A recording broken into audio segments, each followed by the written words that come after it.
Bonsoir, bonjour chers économistes. Donc aujourd'hui, je vais vous parler de recrutement. Passons au plan du cours.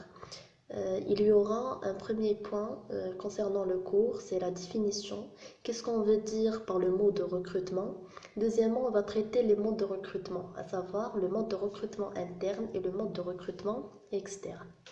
En général, le recrutement est une opération que l'entreprise réalise pour se procurer des ressources humaines nécessaires. Bien entendu, sur le plan quantitatif, on parle de l'effectif et sur le plan qualitatif, on parle des compétences. Passons au premier mode de recrutement, c'est le recrutement interne. C'est quand un poste vacant est proposé aux salariés de l'entreprise. Là, le recrutement prend la forme d'une promotion des salariés.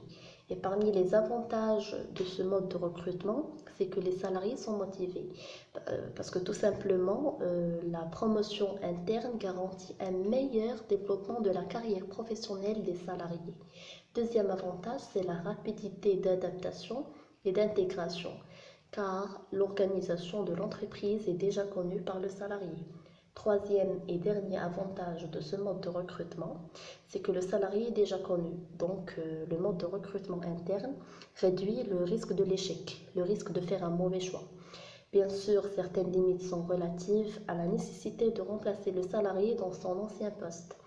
En plus, ce mode de recrutement ne permet pas à l'entreprise de profiter de nouvelles expériences externes. Passons à le mode de recrutement externe.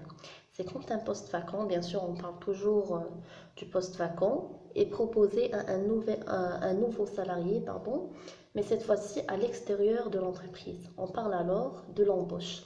Parmi les avantages de ce mode de recrutement, c'est qu'il permet à l'entreprise d'enrichir son expérience par du sang nouveau. Il lui offre aussi un très grand choix et il lui permet de faire face à l'impossibilité de sélectionner le profil en interne parce que parfois on ne trouve pas le profil en interne.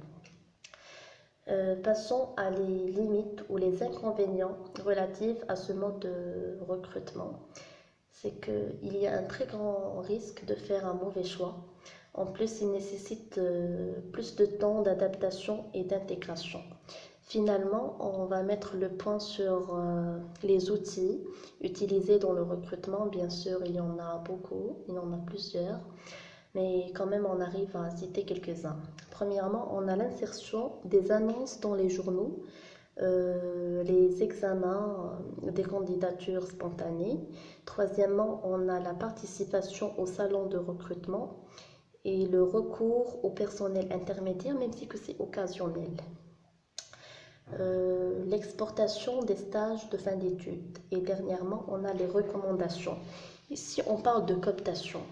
Le cours est terminé. Si vous avez aimé la vidéo, n'hésitez pas de cliquer sur le petit pouce bleu juste en dessous et abonnez-vous à ma chaîne pour ne pas louper mes prochaines vidéos.